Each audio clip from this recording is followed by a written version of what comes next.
Vídeo de hoje, General Caleb, exemplo de fidelidade a Deus e ao ministério. Um texto escrito pelo pastor João Pereira de Andrade Silva, publicado no jornal O Mensageiro da Paz em julho de 1976. Seja bem-vindo ao Diário Pentecostal Historiando, análise histórica e crítica sobre o movimento pentecostal brasileiro. Se inscreva no canal e siga nossas redes sociais. O povo que não conhece a sua história está condenado a repeti-la. Não entrareis na terra pela qual levantei a minha mão, que vos faria habitar nela, salvo Caleb, filho de Jefoné, e Josué, filho de Números 14 e 30. Alguém disse com acerto que a Bíblia é uma formosa sintonia de eventos. Acham-se aí, nela, por exemplo, fragmentos de epopeias, narrações propriamente históricas, listas genealógicas, textos legislativos, narrações episódicas ou romanceadas, poemas e orações, ensaios filosóficos, oráculos proféticos e sermões, um canto de amor, cartas. Todos estes documentos são testemunhos irrefutáveis da presença de Deus, acompanhando e inspirando pelo seu Espírito Santo os homens que lhe ouviam a voz e o serviam ao longo da história, não somente do povo hebreu, mas da humanidade, a qual não deixou sem testemunho. Entre as narrações da Bíblia, encontramos aquelas sobre a vida e testemunho de Caleb, filho de Jefoné, que fora escolhido para espiar a terra. Vamos escrever com maiúscula. Como podemos ler, da tribo de Judá, Caleb, filho de Jefoné, Números 13 e 6. Isto é, ele era um dos 12 escolhidos para espiar a terra prometida, e somente ele e seu companheiro Josué se mantiveram firmes na fé e confiança em Deus, dizendo ao povo quando regressaram, e falaram a toda a congregação dos filhos de Israel: a terra pelo meio da qual passamos a espiar, nola dará, terra que mana leite e mel. Tão somente não sejais rebeldes contra o Senhor, e não temais o povo desta terra. Números 14, do 7 ao 9. Os outros 10 companheiros se acovardaram num pessimismo que levou o desânimo a toda a congregação. Se esqueceram das promessas de Deus, nem se lembraram mais da travessia do Mar Vermelho, do maná e da água que saíra da rocha. Se deixaram impressionar com a estatura dos gigantes que viram na terra. Não se preocuparam com a fertilidade da mesma, com as águas do Jordão e outros rios, com as vinhas que produziam cachos tão grandes que exigiam 2 homens para conduzi-los, com os rebanhos nédios nos pastos abundantes. Na sua falta de fé e confiança, não viram nada, mas somente as dificuldades. Em nossos tempos, surgem derrotistas que procuram derreter o coração do povo. Alegam 1000 impedimentos, porque veem só estorvos, como falta de recursos financeiros. Sucede muitas vezes que os derrotistas não contribuem com dízimos e ofertas, são fiscais do dinheiro dos outros e conseguem influenciar parte da igreja, principalmente pelos argumentos que apresentam.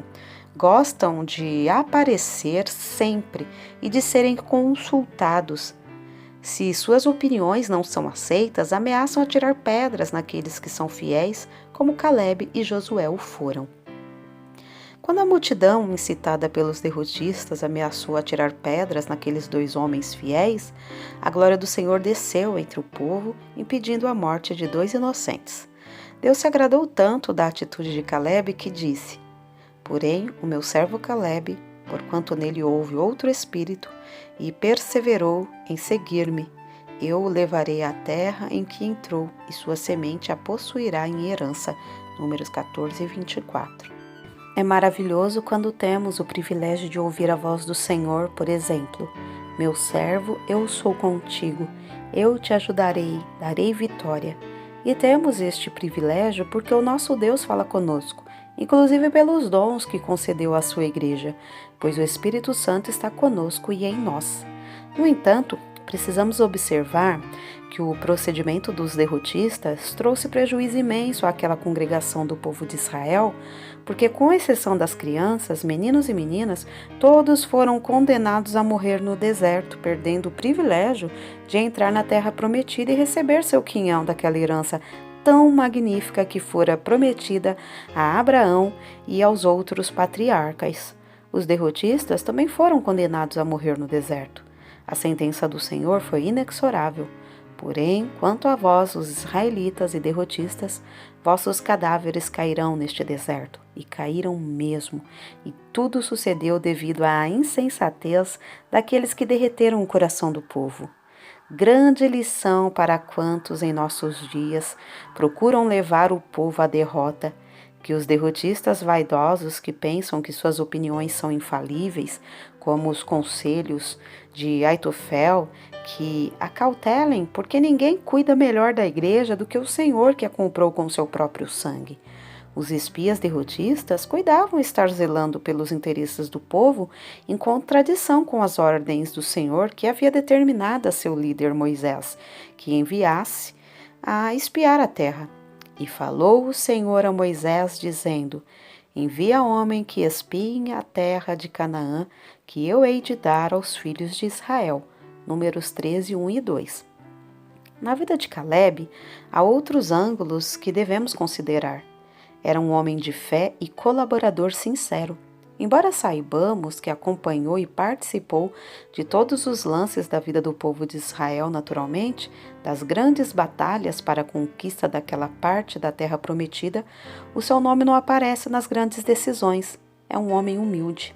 Ao chegarmos no capítulo 13 do livro de Josué, lemos o seguinte: O Senhor disse a Josué: Já estás velho, entrado em dias, e ainda muitíssima terra ficou para possuir.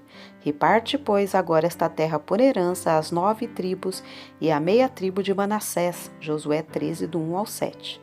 Aqui está escrito 9,5 tribos, porque 2,5 já haviam recebido seu quinhão do outro lado do Jordão. Convém observar que a terra repartida incluía a muitíssima terra não conquistada ainda.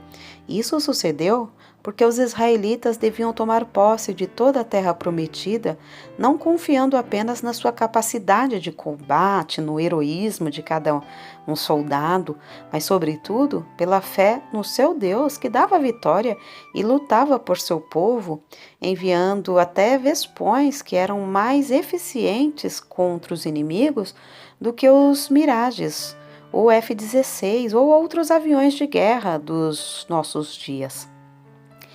De tudo podemos tirar lições para a nossa vida espiritual. E que lições, porque nosso Deus é o mesmo Deus dos israelitas, o Senhor poderoso que dá vitória ao seu povo, agora como naqueles tempos que as brumas do passado procuram encobrir, e que a fé os conserva tão vivos em nossos corações e mentes como os fatos sucedidos nas chamadas Guerra dos 6 Dias e do Yom Kippur. Agora, na distribuição da terra, surge novamente a grande figura do general Caleb, filho de Jefoné. Todos receberam um quinhão de herança. Caleb, todavia, preferiu pedir a parte mais difícil, aquela onde habitavam os gigantes. Foi preferida por Caleb, porque o Senhor lhe havia prometido. Da idade de 40 anos, era eu quando Moisés, servo do Senhor, me enviou de Cades Barneia a espiar a terra.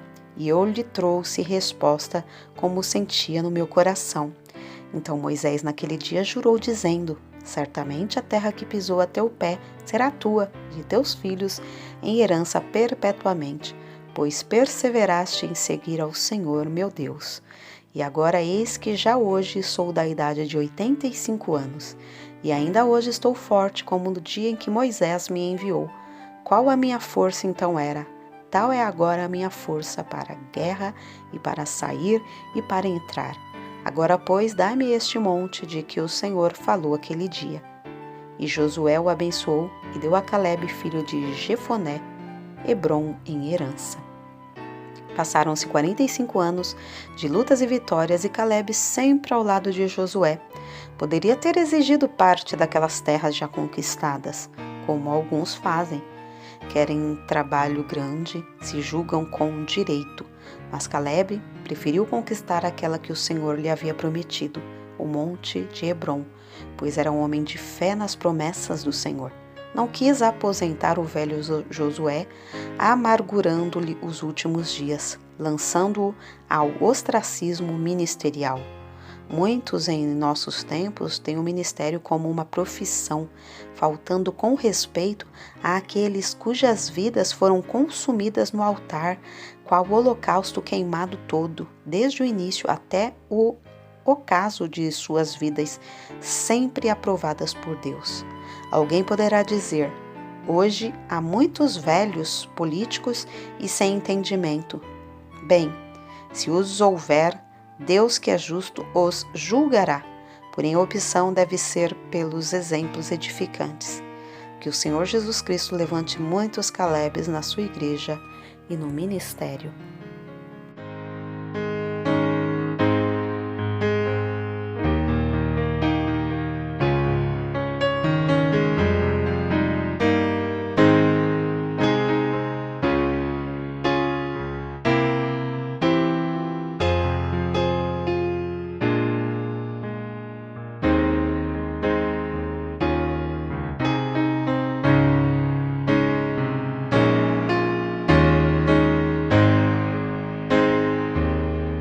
Porque nada podemos contra a verdade, senão pela verdade. Segunda carta aos Coríntios 13:8. Se você gostou do conteúdo deste vídeo, se inscreva no canal, deixe o seu joinha, compartilhe e ative o sininho para receber do YouTube as notificações dos novos vídeos.